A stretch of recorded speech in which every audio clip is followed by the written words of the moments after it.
Sciamachy by Arno. I'm petitioning the local governments to change the name of Iowa to Idaho 2. Things get confusing in upper middle America, and I think a simplification is in order. Or maybe Idaho 1 should just become Iowa 2.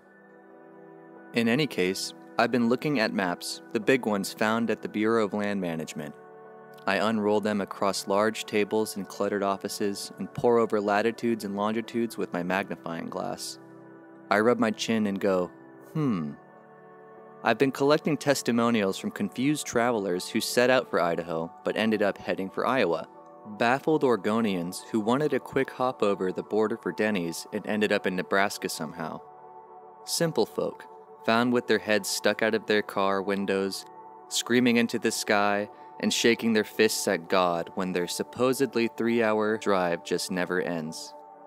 They wind up being pulled over for reckless existentialism, and many are institutionalized.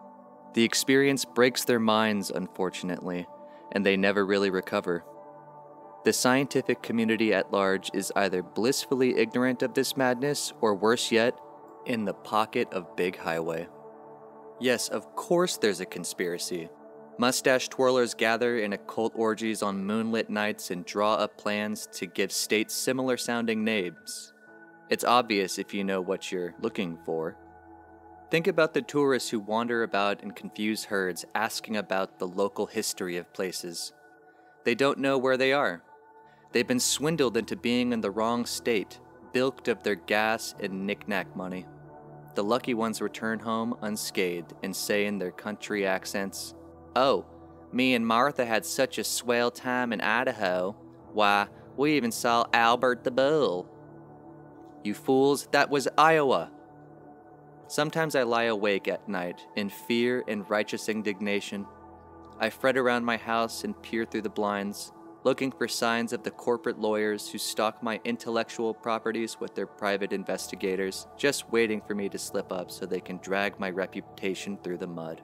They'll slander me, and I'll be declared a kook, a crackpot, a fringe thinker fallen from grace.